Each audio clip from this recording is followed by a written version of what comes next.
ధర్మమే భగవంతుడు. విశ్వమంతా వ్యాపించి ఉన్నాడు, మనలో నిండి ఉన్నాడు.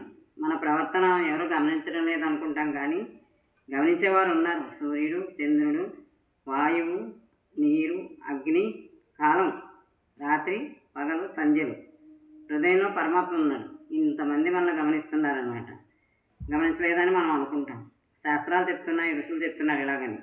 భగవంతునిపై భక్తి లేకుండా ఏ ధర్మం ఆచరించినా వ్యర్థాలే. నిరంతరం భగవత్ చింతనతో నామస్మరణ వల్ల కొద్దిపాటి ఆచరణ కూడా గొప్ప ఫలితాన్ని ఇస్తుంది. చేయగలిగినంతగా ధర్మాన్ని ఆచరించాలి. ఎంత చేయగలుగుతామో అంత చేయడానికే ప్రయత్నించాలి. భగవంతునికి అర్పణ చేయాలి. నిష్కామంగా నామస్మరణ చెప్తే గొప్ప ఫలం. ధర్మం చేయాలన్న అవకాశం ఉండాలి. ఒకే అవకాశం మనకు రాదు, అది కూడా అవకాశం ఉండాలంట. నామస్మరణకి ఎప్పుడూ అవకాశం ఉంటుంది. వాటికైతే ధర్మానికైతే అవకాశం ఉండాలేమో, కానీ నామం చెప్పుకోవడానికి అవకాశం ఉండదు. ఎవరో ఇవ్వక్కర్లేదు, మనకు మనమే తీసుకోవచ్చు.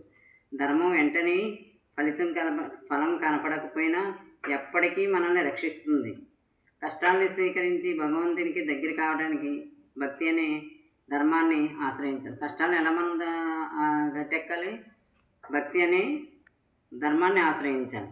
భగవంతుని దృష్టి ఎందుంటే అహంకారం నశిస్తుంది. భగవంతుని దృష్టిలో మనం ఉన్నా, లేకపోతే మనకు భగవంతుని భక్తి ఉన్నా మనకేమొస్తుంది? అహంకారం నశిస్తుంది. యమ నియమాలు అంటే నియమాలు అనమాట. యమ నియమాలు ఉత్తమ గతికి రహదారులు. మనల్ని ముందు తీసుకెళ్తాయి, మంచి స్థానంలో నిలబెడతాయి, మనకు మంచి బాట వేస్తాయి అన్నమాట. తప్పు చేయడానికి సిగ్గు కలిగి ఉండాలి. తప్పు చేస్తామంటే చాలా సిగ్గుపడాలి. అయ్యో ఇది ఆచరించకూడదు, ఇది తప్పు అని మనల్ని మనమే నియమించుకోవాలి.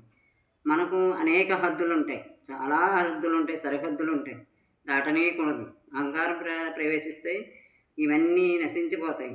అహంకారం లేకపోవడం ఒక సద్గుణం. అహంకారం ఎంత చెడ్డదో అది లేకుండా ఉండటం అంత సద్గుణం అన్నమాట. భగవంతుని యందు విశ్వాసమే ధైర్యం.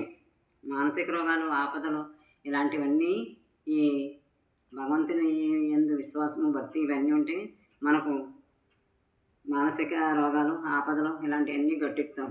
మనం దాటడానికి శక్తి మన లోపల ఉన్న భగవంతునే మనకి ఇస్తాడు. అందుకని ఏ కష్టం వచ్చినా, ఏ నష్టం వచ్చినా, ఎలాంటి ఆపదలు వచ్చినా భగవద్భక్తి వదలకూడదు, నామస్మరణ వదలకూడదు. ఆయనకి ప్రతి ఒక్క కష్ట సుఖం ఆయనకి చెప్పుకోవచ్చు. అనేక అవకాశాలు ఇచ్చాడు మనకు దేవుడు.